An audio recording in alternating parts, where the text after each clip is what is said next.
Hello and welcome back to Life in Bunker. In case you were wondering what took so long to get this second episode out, the reason is because the bunker management was incredibly difficult and my Petardia 42 citizens kept failing to live longer than 3 fucking seconds. So I waited until the gods extended their tentacles and offered me easier settings. These settings make the management relatively easy compared to before, but it is still quite fun assisting these little bastards in their survival attempt. The very first thing that needed to be built was a garbage container because someone decided to start eating dirt and they shat all over the place. I built it in this corner relatively close to the kitchen, which is probably slightly stupid, but there is a wall separating them, so it's fine. After inspecting the food situation, I had a very grumbly feeling in my left eye socket, which made me extend this area next to the vegetable farm to create another farm and speed up the food production. The gods showed mercy when it comes to research as well, so now the cost of researching is much lower. I increased the engineer's capabilities and researched the grain farm, which will be placed right here next to the vegetable farms.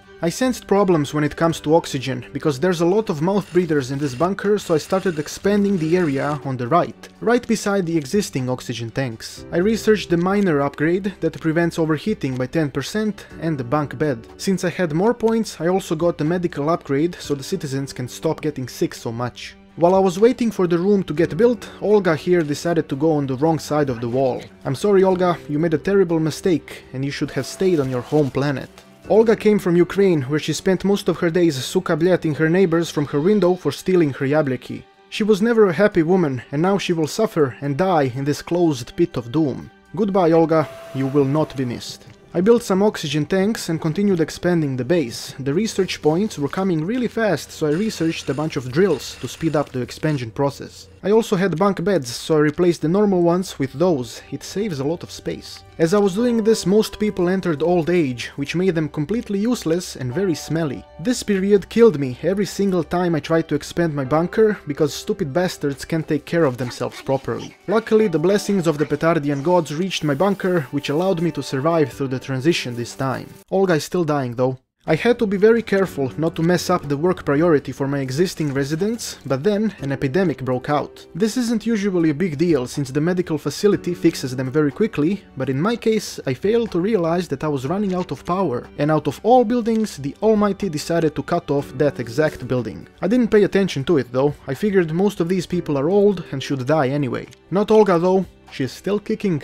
It surprised me how long did she last. I think that her urine was magical or something, because she held on to it until the very end. I was carefully maintaining the bunker when suddenly everything went to shit. Blinking lights everywhere because the reactor broke down. Luckily I noticed in time and fixed it. This is where the medical facility started crapping out and when Olga died. I noticed that something was wrong. The red light was blinking, which meant that no power was coming to it, but it was connected. I thought it was a slight glitch or something, so I left it alone and went expanding the bathroom. Creating quality shitters takes time, and this indeed took quite a bit of time.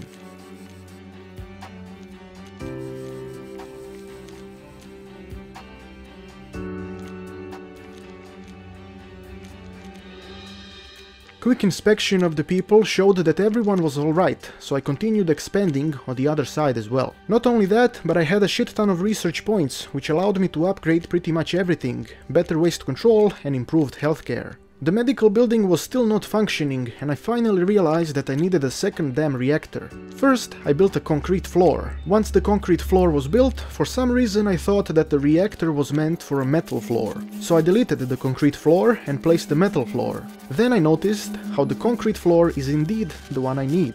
I probably lost about 50 building materials on this. But wait, there's more. Look at all this shit and piss all over the bunker. Everyone got sick, and since I still hadn't built the reactor, I couldn't fix them. Everything became a very large shit show, quite literally, but as soon as the reactor got built, things started stabilizing.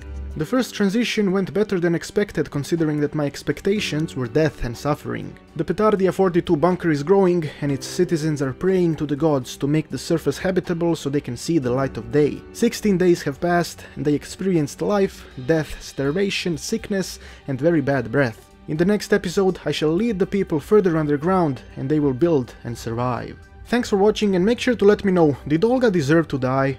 I have been Petard, your glorious lord, and may the blessings of Petardia eternally touch your butt.